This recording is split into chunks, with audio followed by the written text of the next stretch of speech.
it is something which you should never underestimate. The importance also what an investor will attach to the fundamental value which you're creating for somebody. It's always nice to kind of copy an idea which somebody else had, and we talked about analogies, and sometimes you find that there's actually a company which did a similar thing than you. But you should always think about what is the fundamental values which you will attach the value of your product to in human beings. When I was educated about values, my teacher used to say that the fundamental value of getting a driver's license and getting a car is the hope for sex. Said, okay, why would that be? Well, he was American, that's maybe also a thing which one has to acknowledge here. But his point was that he said, well, essentially, when you grow up, the first time you can really ask out a girlfriend or a boyfriend is when you can pick her up from the home. And that you do with your own car. And before you have an own car and you have a driver's license, there's no way that you're going to meet the other sex, the other gender. So it is something which, of course, might help explain why we go to so much troubles to buy a very expensive car, to learn how to drive, because it's a very difficult thing actually to learn. While a lot of products are very easy to use, a car is not. A lot of regulations and so on, but it's maybe a very strong motivation. And if you think about it, what triggers you also to consume things, we heard also about fashion. Fashion is also part of the quest of everyone to enhance yourself, which is also a very strong value you have. You can see that in every human being, that you always try to enhance yourself, either by education, by fashion, some also by surgery. It's also a trend which is growing quite heavily. So when you think about your product, always think about the value which is also attached to the product you have, and if it's a strong enough value to drive a sufficient willingness to pay. So that as a round off, I think I really have to apologize to the group, which I said could also present, but I could also say you spoiled it because you were still working on the presentation while you should actually already have given to me. But anyway, I think we used the last couple of minutes for a small wrap-up. I do also have 2 additional slides.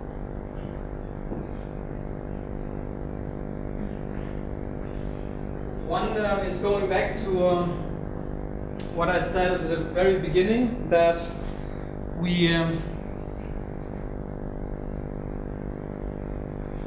can't always rely on technology. Oh yeah, the remote control is the wrong computer, so it's always the human who is failing, not the technology. We talked a little bit about these forces of predetermination and uncertainty. If you look over time, if we're today here and we're looking towards the future, then uncertainty is increasing. You can kind of be sure that for the next 5 minutes it's probably not going to rain on your head. Why? Well, you're inside. You go outside, you can maybe say, well, for another half an hour it's probably not going to rain on my head because it's sunny right now and the clouds need to at least have the time to come here. Then it becomes more and more uncertain, you don't know what's going to happen. This is what is symbolized by that. The predetermination is decreasing because you know less and less of what is announcing in terms of change. As I said, you can't see that there are any, or you can see that there are any clouds right now, but if there's not going to be wind picking up from the sea and clouds building up pretty fast, that you can't predict. We talked also about the electric cars, which now you can look outside, you don't see any loading stations, so you know that there's no infrastructure for electric cars. There's also no real interest for the big OEMs, the big car manufacturers, to build electric cars because they have already a different system running and they have invested a lot in R&D. However, you can always doubt that as well when you look at what Renault has been doing in the recent years, for instance. they have been in a situation where they were losing market share, they were less profitable than other companies.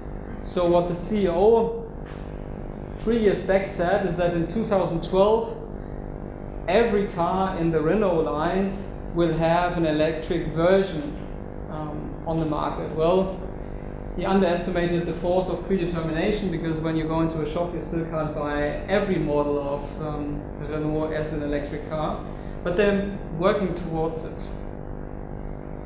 So always be cautious about how fast something comes to be, because you need to overcome this predetermination. But on the other hand, always think that on the long term, almost anything is possible.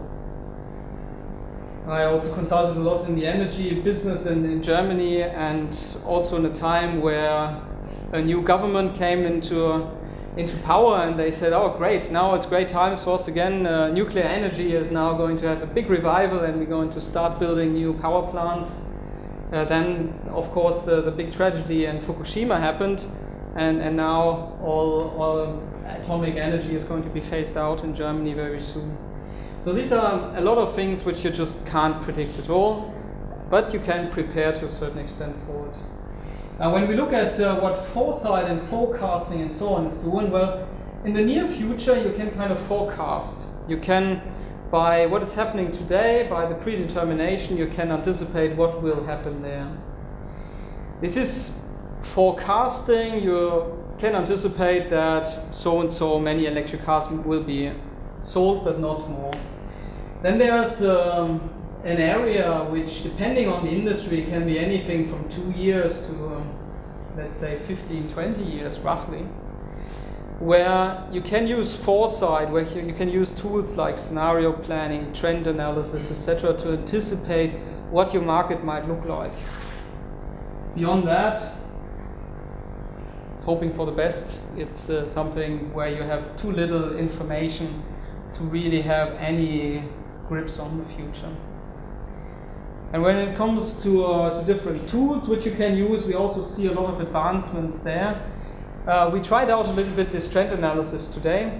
Trend analysis is also a basis for doing scenario analysis, so it would be a first step to go into trend databases, find relevant trends for your industry, for your business, filter them so that you have a limited number, cluster them so that you have more meaningful and broader impact trends. And then out of that you can then calculate scenarios or model scenarios. If that's the method mix today which we have available, then there's a lot of advancements going on. You have, of course, a lot of things which are being opened up by the internet, by also user-generated content. You can get much more information on, for instance, sub-customer groups which you have, where you know they're very innovative for some reason. They might have communities which have blogs which you can go into to find out what's going on. You can, of course, through the internet, access an almost unlimited amount of information, and there are more and more sophisticated tools to actually filter them. So this is something which we're going to see much more in practice when you enter the workforce, and then when you might be asked to come up with better planning tools than the company has today. Foresight and open innovation. We see a lot of understanding in the firms about how to deal with weak signals, that when they need to anticipate what's happening in the future, they do good to collaborate more with other companies. For instance, when I was at Deutsche Telekom, we were approached by Volkswagen, and they already talked to IKEA, furniture company, and to Boss, the fashion label. And they said, we want to make a scouting ring together, meaning that we meet multiple times per year and we discuss larger changes in consumer behavior and consumer needs, because we have basically different angles, very different angles in fact, on what the consumer wants. And by that we can kind of triangulate, we can understand what this consumer might be doing in the future. So collaborating with others to make sense of the future will be certainly a thing which is used more.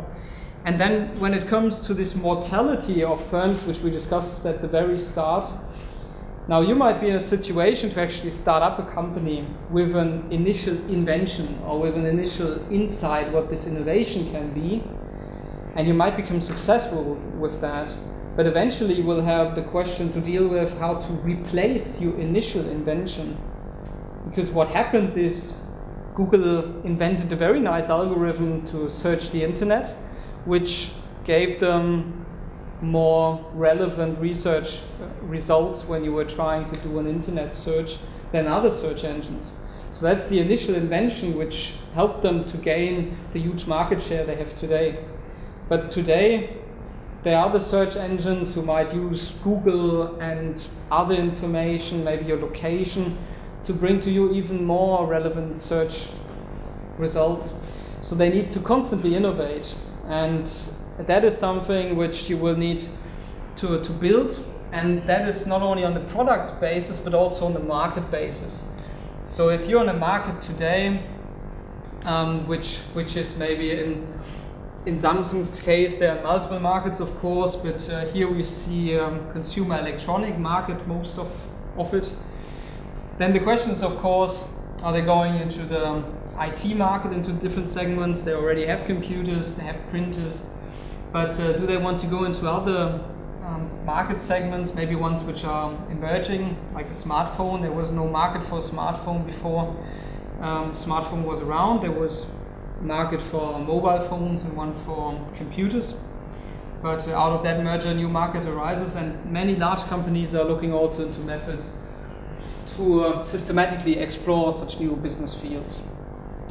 So this is clearly something which will be also around if you choose not to become an entrepreneur and want to go to large enterprises. But certainly I do hope that also using trend databases and other means to anticipate future changes is inspiring you to also become an entrepreneur or to found your own company, because this is really what the economic progress is all about. It's about individuals who take initiative and do something. And there's a lot of opportunity out there because it has become much easier to attract funding than it used to be. It's much easier to pool the resources and get access to resources as you need them for production, for marketing, and so on.